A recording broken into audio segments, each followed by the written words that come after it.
Dzirnavu ielai tikai vienu reizi mainīts nosaukums. Vācu laikā to pārdēvēja par Riharda Vāgnera ielu, jo slavenais vācu komponists kādreiz dzīvoja Koka ēkā, Brīvības un Dzirnavu ielas stūrī. Bet ejot pa šo posmu līdz Krišjāņa Barona ielai, ir vērts pamest skatu uz augšu, paskatīties uz durvīm, logiem, jo te var atrast nevienu Rīgas arhitektu, skulptoru un metāla mākslinieku meistardarbu. Dzirnavu iela no Krišjāņa Barona līdz Brīvības ielai patiešām attaisno savu nosaukumu, jo vēl 1754. gadā Rīgas kartē Dzirnavas iezīmētas aptuveni šo ielu tuvumā.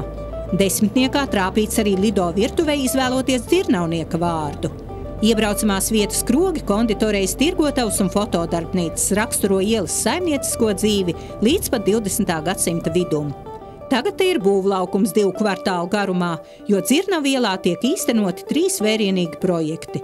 Brīvības ielas otrā pusē jau viss aizbūvēts, bet augsto namu ēnā paslēpusies kāda 1872. gadā celta koka ēka, ko Latvijas laikā pazina kā Latvijas universitātes profesora veterinārā ārsta Kārļa Kangro namu. Ēkas pagalma spīķerī omulīgi iekārtojies krodziņš vesternu stilā, bet ņemot palīgā iztēli var sajust arī tabakas smaržu. 1887. gadā 2 uzņēmīgi Karaīma Šaitans un Maikapars spīķerī ierīkoja tabakas fabriku, un slavenā Maikapara tabakas fabrika te nostrādāja pirmos 5 gadus. Dzirnavu ielas 59. nams ir ievērojams ar to, kā šeit 19. gadsimta nogalē vairākus gadus ir dzīvojis vācu-baltu literāts Viktors von Andrejānovs, kura ģimenē ārkārtīgi biežs viesis bija Rudolfs Blaumans. Viņam ir bijuši patiešām nozīmīgi dzejoļi, dažus no kuriem Blaumans ir tulkojis. Viņš ir atstājis filosofiskas apceres, atstājis estētikā savu nelielu devumu, taču vistuvākā saskarsme ar latviešu kultūru Viktoram von Andrejānovam ir kā latviešu tautas dziesmu atdzejotājam un latviešu pasaku tulkotājam un publicētājam. Un šī nelielā grāmatiņa, kas Rīgā ir retums, ir tā vistiešākā liecība šī vīra veikuma. 1912. gadā pēc arhitekta Eižena Laubes projekta blakus uzceļ Rīgas tirgotāju un rūpnieku savstarpējās kredītbiedrības banku. Vienu no veiksmīgākajiem tā sauktā stateniskā jūgenstila piemēriem Rīgas arhitektūrā. Ēkas spārns Dzirnavu ielā ir zemāks nekā galvenajā Brīvības ielā. Tā paredz Rīgas būvnoteikumi. 1837. gadā bankas vietā atradās koka ēka, kurā 2 gadus nodzīvoja vācu komponists un diriģents Rihards Vāgners ar kundzi aktrisi Minnu Plēneri. Šeit Vāgners sāka komponēt operu Rienci, bet viņa slavas gadi vēl bija priekšā. Viņi bija apprecējušies tikai gadu pirms tam, kā atbraukt uz Rīgu. Kundzei jau bija purā savi bērni, Vāgners arī gluži nebija bešā. Un abiem kopā radās vēl dzimtas turpinātāji. Tieši šeit ir radusies populārā anekdote. Pagalmā, kā jau bērni, un īpaši, ja viņi ir vecāki un jaunāki bērni, tad sāk strīdēties, kurš ir galvenais, un tad kādu brīdi Vāgners pamana pa logu, ka iet vaļā cīniņš, un viņš saka savai sievai: klausies, tavi bērni un mani bērni sit mūsu bērnus. Te bija grāmata antikvariāts, ja?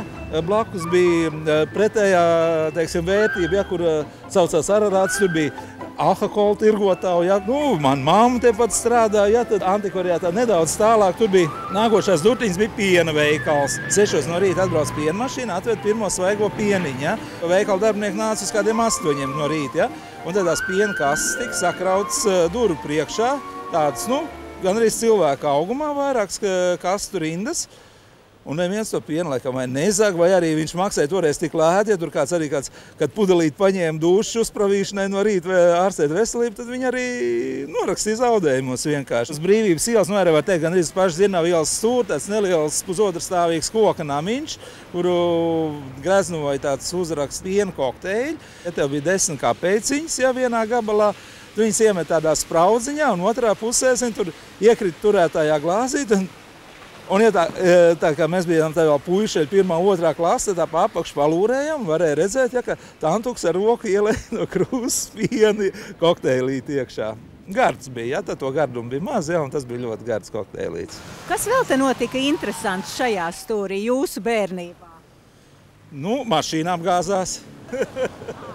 Dzirnava iela bija, kādreiz sākumā viņa, protams, bija 2 virzienu iela, un pēc tam viņai tika pārlikta braukšanas virzieni, un tagad ir, iesākumā bija pat pretēji šim braukšanas virzienā. Šeit tika izbūvēts 60. gadu sākumā gāzes vats Dzirnava ielā, kad tika uzlausts viss tolaik esošais bruģis un apmēram ierakās uz kādu 1,5 metru iekšā, un tad, protams, nāca ārā kauli.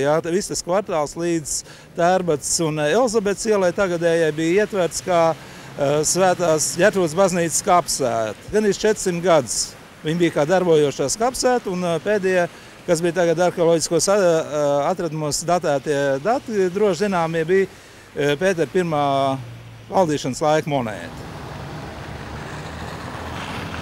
Kopš 15. gadsimta apmēram rajonā no Brīvības līdz Tērbats ielas un no Elizabetes līdz Dzirnava iela šī kvartālā atrodas 7 Ģertrūdes baznīcas. Faktiski no 15. gadsimta, kad 1480. gada pirmo reizi pieminēta šī draudze, šeit bija vairāki koka ēkas, jo sakarā ar cietokšņu statusu, protams, te nevarēja būvēt mūra ēku, bet tomēr Zviedru laikos bija arī izbūvēta mūra baznīca.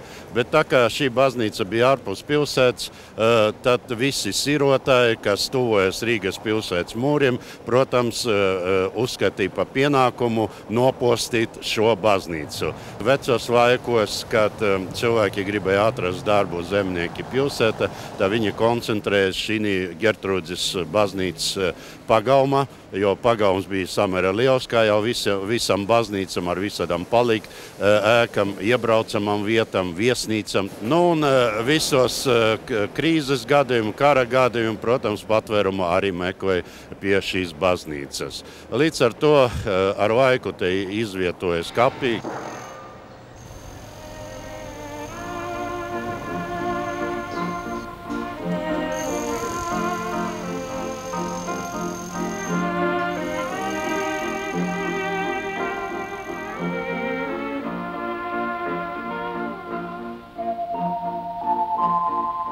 Dzirnava iela pie Brīvības ielas koncentrējas vairākas fotodarbnīcas.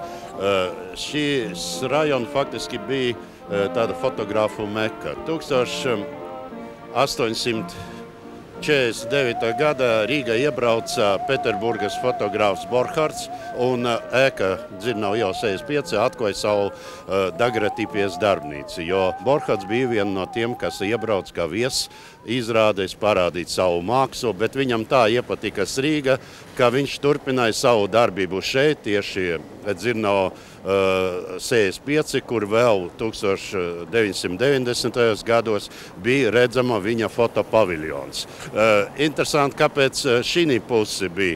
Tāpēc, ka fotopaviljonam bija vajadzīga ziemeļa gaismā. 1851. gada Rīgā parādījās pirmā fotodarbnīca, un viens no daguerreotipistiem, kas pārgāja uz fotopapīru, tas bija Borchards. Jūs dzīvojat arī tādā ļoti zīmīgā mājā, kas pašlaik tagad tiek stipri apdraudēta ar celtniecību. Būvēt viņi 1912. Pirmā pasaules kara, kad notika Rīgā ļoti lielākā būvniecība, tāda plašākā. Tā māja mums ir kultūras piemineklis, skaitā statiniskais jugendstils, ir jau daudz greznāks, bet viņā ir ļoti ērta dzīvošana, un tā es no 1,5 gada vecuma līdz šim brīdim tur dzīvoju. Tagad māja ir pārdota, nopirkuši tie, kas būvēsies blakus. un jāiet mums, kur grib. Cilvēki bija ļoti, ļoti draudzīgi un bija arī tādas personības dzīvoja. Mūsu mājā dzīvoja Malvīna Vignera Grimberga, kura bija pirmā latviešu tautu dziesmu dziedātāja. Viņa man gribēja klavieres spēlēt, bet diemžēl uz to man talantu nemaz nebija. Ja? Divas māsas bija francūzietes, baletdejotājs. Viņām bija, viss tā studija bija paņemta, viņas bija uz tādu vada robežu, viņi izpārdeva savus mantiņus, lai būtu kaut kā diennišķā maize. Un tur parūks taisīja, un tā viņām bija piespraustas slikās lokas. Vai tad tā nebija burvīga dzīve? Pārnākot pāri Brīvības ielai, bija brīnišķīga kocenīte, ko visi vecāki gada gājuma ļaudis atcerās kā parfimērijas veikals. Viņš bija celts apmēram 1868. gadā, tad bija ratnica ar milzīgiem pagrabiem, bet 1977. gadā sakarā ar Oktobra revolūcijas gada dienu bija tāda programma nojaukt kocenes un nojauc to kocenīti, bet viņā bija brīnišķīgs interjers. Tad bija skaists jumts ar jumta gaismu, un ko es dzīvojot pretī, nekad tā nebija ievērojis. Un uz pašstūra bija ārkārtīgi maziņš avīzes kioskiņš. Kāds laikam varbūt kādā franču filmā ir. Es nezinu, kā tur varēja tā avīžniece sēdēt. Viņa sēdēja varbūt uz avīzēm, un tāda maz trepīta bija, un maz jumtiņš bija. Tā kā es gāju Mākslas akadēmijā, mums bija kompozīcijā kaut kas jāuzglezno. Un es uzgleznoju no augšu to kioskiņu, un te bija svētku demonstrācija. Tad es dabūju ar 0 piecinieku, tā bija labākā atzīme, par to skici. Labu un rūpīgu saimnieku vēl gaida arhitekta Vilhelma Neimaņa 1901. gadā projektētais nams neobaroku formās. Padomju laikā tur atradās virsnieku viesnīca. Būvēja savu laikā Julija Hibner. Hibner ģimenei piederēja visu līdz 40. gadam, kamēr viņa aizbrauca uz Vāciju. Un Julija Hibner savu laikā bija viesnīcas Bahnhof vai stacijas viesnīcas un vairāku traktieru īpašnieks. Un tā kā iespējams, ka viņš daudz ceļojas arī pa Austriju, Šveici, tā viņš šo stilu atvedis uz Latviju. Māja ļoti grezni saglabājuši svārti.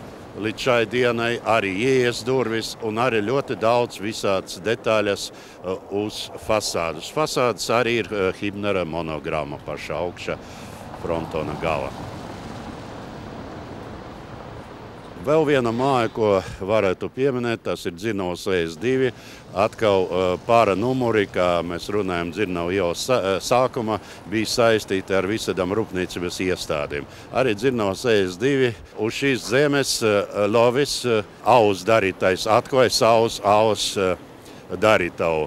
Bet Latvijas laika šo māju vairāk pazīst kā Vaco Mateikas mājas, un Vacos Mateikas, kā čehu izcelsmes iebraucējs Latvijā, protams, nodarbojas kā konditora meistars, un Brīvības iela, toreiz Aleksandra iela, viņam bija viena no lielākām konditoriem Rīgā.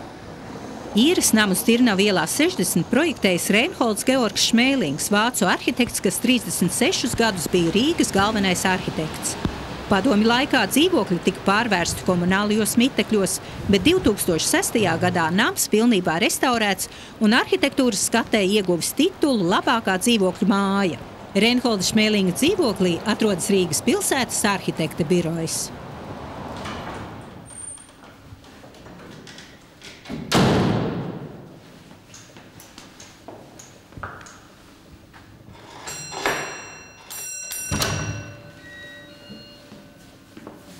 Mēs šobrīd esam šī kvartālā, un šeit, pa Dzirnavu ielu, savs noteikti sakāmais arī vienam no izcilākām arhitektūras personībām Rīgas vēsturē.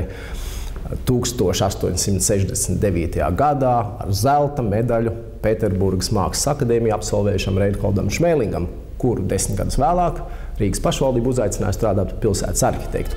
Un viena no, man liekas, Rīgas interjera arhitektu pērlēm ir šis Reinholda Šmēlinga ģimenes dzīvoklis, kurš ir ieslēpies intīmi Dzirnavu ielas 60 iekškvartālā, un pateicoties talantīgām jaunām arhitektēm Sintīs Vaivadas vadītajā birojā, dzīvoklis ir atguvis savu kādreizējo šārmu. Tas bija viņa kabinets.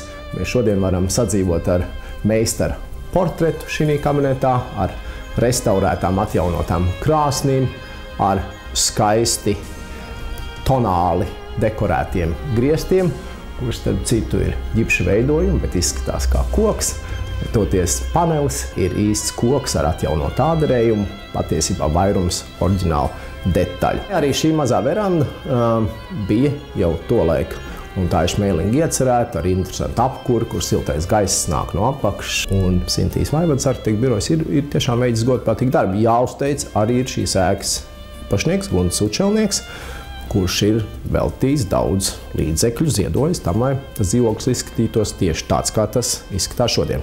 Tā ir tāda bagātība, kuru mēs šodien varam arī rādīt rīdziniekiem kā daļēji atvērtu publisku telpu. Daļā no šī dzīvokļa arī izvietojas pilsētas arhitektu birojas. Šodien šeit veidojas biblioteka, sava veida Šmēlinga muzejs. Ja īpašnieks kaut ko dod pilsētai un proti atjaunot Šmēlinga dzīvokļu, tad arī pilsētas institūcijas nāk pretī. Un pieminekļu inspekcija bija tik pielaidīga šoreiz, valsts pieminekļu inspekcija, ka atļāva ēkai uz jaunajiem stāviem, kuri pievienot šim apjomam, izbūvēt plakanu jumtu. Šobrīd viens no varbūt tādiem visbūtiskākiem gruntsgabaliem Rīgā, Brīvības ielas Dzirnavu ielas stūris, ļoti atbildīga vieta, un es esmu gandarīts, ka arhitektu birojas Arhiss ir radījis šim stūrim, man liekas, Rīgas tradīcijās ieturētu, modernu apbūves priekšlikumu, un tas arī ir tuvāks nākotnes jautājums. Protams, unikāls ir pats šis plakanais jumts, un mēs varam redzēt Rīgu no tāda īpatnē rakursa. Tikko viesos bija Londonas Vestminsteras rajona lordmēre, un viņa saka, mans vecvectēvs ir fotografēts fotodarbnīcā, kas kaut kur šīs kvartālos tepat bija, iespējams Dzirnavu un Brīvības ielas stūrī. Bet mēs zinām arī, ka tepat pāri blakus tieši iepretim mūsu birojam būs viens liels tirzniecības un multifunkcionāls komplekss, un arhitektu birojas Sarma Norde šobrīd godprātīgi projektē, Norvēģi attīstītāji šo projektu attīst, un mēs ceram, ka pēc dažiem gadiem mēs ieraudzīsim labu, modernu arhitektūru. Tur mēs ieraugam turības pulksteni. Tieši tā, un aiz turības pulksteņa savukārt birojas Kups, Zanas Kalinkas un Dācis Bredzinskas vadībā veido projektu Tango. Paredzēts bija, ka viena no pasaules tādām klases ķēdēm iesnīķiem Haiats nāks iekšā. Šobrīd projekts ir mazliet iesaldēts, jeb apturēts, bet es ceru, ka vistuvākā laikā iegūs savu attīstību, jo nav jau labi, ja pilsētas tajā centra daļas audumā paliek tādi robi. Mēģināsim nedarīt lielas nepareizas lietas. Mēģināsim veidot Daugavas kreiso krastu kā vienu loģisku siluetu, mēģināsim noturēt pilsētas centrālo daļu, kāda tā ir ar savu cilvēcīgo mērogu, ar nobeigtiem kvartāliem, ar šo 21,3 metru dzegas līniju, kas Rīgā ir tik unikāli, tie ir vieni no vecākiem būvnoteikumiem Eiropā. Turēsimies pie šīm vērtībām, kuras cauri gadu desmitiem, arī Šmēlinga gadu desmitiem, ir bijušas Rīgas pamatvērtības. Tango projekts top vietā, kas saistīta ar Dailes teātra dibinātāju un galvenā režisora Eduarda Smiļģa vārdu. Kā zināms, Smiļģis mīlēja mistifikācijas, un teātra vēsturnieki par to pārliecinājās Smiļģa 100-gades priekšvakarā 1986. gadā. Mēs meklējām to vietu, to māju, kur varētu piesist plāksnīti. Šajā mājā ir dzimis Eduards Smiļģis. Vienīgā skaidrā norāde bija grāmatā, kas iznākusi uz Smiļģa 50. dzimšanas dienu, un Edvards Virzi bija sacījis tā. Smiļģis ir dzimis Rīgā, Dzirnavu ielā, Reņča mājā. 1885. gada adreses grāmatā melns uz balta stāv rakstīts Dzirnavu iela, 39. numurs, Rents īpašnieks. Bet tikai viena nelaime.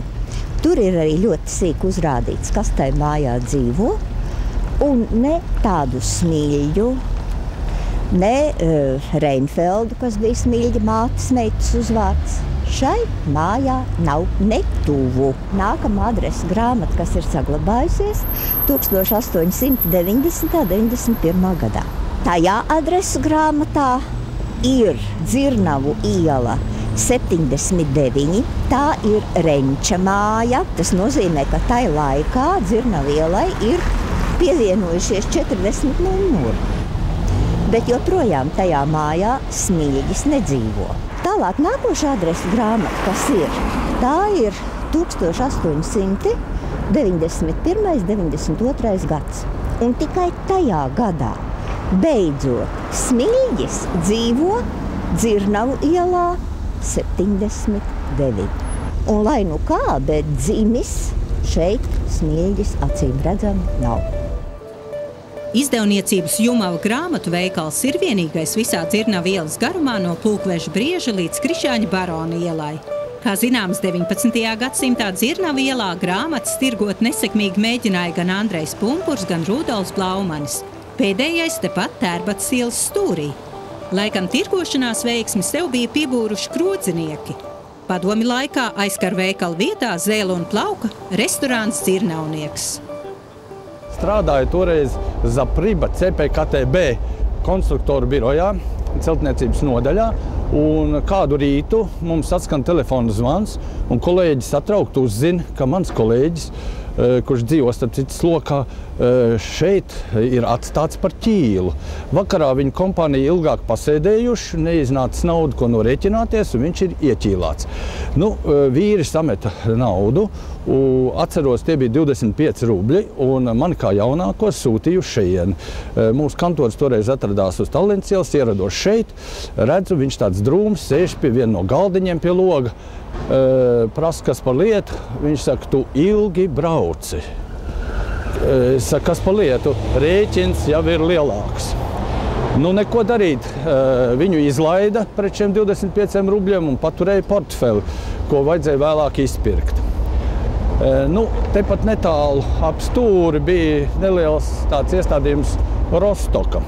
Ar kolēģiem man gadījās Alus zālē uzkavēties kādu vakaru, kas mums parasti pēc veiksmīgi tādu projektu nodošanas gadījās. Nu, un viens no kolēģiem, jauns puisis, ieskatījās vienā oficiantē un vēlējās ar viņu iepazīties. Viņa tā ātri gāja prom, viņš viņai sekoja, un tur bija uzraksts dienesta ieeja, viņš iegāja, un tā mēs piemirsām par viņu. Tad, kad sāka dzēst gaismas, kas ir tāds pēdējais mājiens, ka laiks ir posties, tad mēs konstatējam, ka viņa vēl nav atpakaļ, Jāņa. Mēs aizējām augšā gardrobē, bija ziemas laiks, skatāmies, meitelītes karājās. Viņš saka, nu tad ejiet paši apskatāties. Atvērām durvis, ieejam, koridors, viss ciet, pēkšņi dzird kluss klauvējiens. Aiz biezām durvīm, saldētavā, mūsu kolēģis galīgi pārsals, bet skaidrs kā stikliņš. Nāk pretīm. Otrā dienā, protams, krietni apaugstējies, bet nu tā mēs viņu laimīgi izglābām. 1937. gada janvārī profesors Valdemārs Maldonis rakstīja: vārds plūst, lūkšana liesmo, cerība cieš, ticība uzvar. Dzirnavu ielā 70, 30. gadu vidu un 30. gadu beigās dzīvoja profesors, teoloģijas profesors Valdemārs Maldonis. Viņš arī filozofijas doktors, kurš 1919. gadā, bēgot no lielniekiem, nokļūst Vācijā un Marburgā aizstāv doktora grādu. Maldonis bija ļoti populārs studentu vidū. Gan viņa liberālo uzskatu dēļ, iecietības dēļ. Tā teoloģijas studenti atcerās, kad viņš sasaucas kopā pēc kādām nevisam solīdām izdarībām nākošos mācītājus. Viņš uzrunājas mīļie dēli. Viņš runāja šauro E. Un tad sekoja tāda pamācība. Ar interesi cilvēku lasīja viņa apraksts par poruku reliģiskiem uzskatiem. Viņš ir darbojies arī filozofijas un reliģijas zinātņu biedrībā, kuru dibināja 1902. gadā. 1930. gados viņš jau bija vīrs pāri pusmūžam. Bet viņš bija arī piedalījies universitātes dibināšanā. Viņš nodibināja 1929. gadā akadēmisko draudzi. Par to dažkārt arī citi mācītāji smīkņāja, jo ir kristīgās draudzes, bet Maldonim lūk akadēmiskā. Dzirnavu iela 68. Šodien daudzi paies garam un neieraudzīs mazus burtiņus frontonā, Erkera frontonā RLCB, Rīgas lauksaimnieku centrāla biedrībā. Bet 1906. gada latviešu lauksaimnieki 37 organizācijas, lai apvienot kapitālu, lai attīstītu lauksaimniecības izglītību, apvienojas vienā biedrībā, Rīgas lauksaimniecības centrāla biedrībā. Vēlāk viņi pārdevēja par Latvijas Lauksaimnieku centrālu biedrību, un biedrībā faktiski pastāvēja līdz 37. gadam, kad šīs funkcijas pārņem turībā. Jau 1911. gada uzkrājot diezgan prāvu kapitālu, biedrība atļaus šeit Dzirnavu jau 68 pēc arhitekta Jāņa Augšņa projekta izbūvēt skaistu savu biroja ēku. Krišana Barona un Dzirnavu jau stūri parādās mūsu dīžo arhitektu Jāņa Augšņa, Konstantīna Pēkšana, Eižena Laubes darbi. Berga māja atrodas arī Eģiptes skulptūras, var redzēt. Tā ir eklektiska fasāde, bet pretējā puse Dzirnavu jau 95, pēc Augšņa projekta būvēta ēka, kur savā laika arī ir piemiņplāksne uzstādīta 20. gados, kas veltīta mūsu pirmam aizsardzības ministriem Jānim Zalītim. Šeit faktiski Krišana Barona iela beidzas tāds reprezentablais rajons un sākas tirdzniecības posms, kas stiepjas gandrīz līdz Daugavai.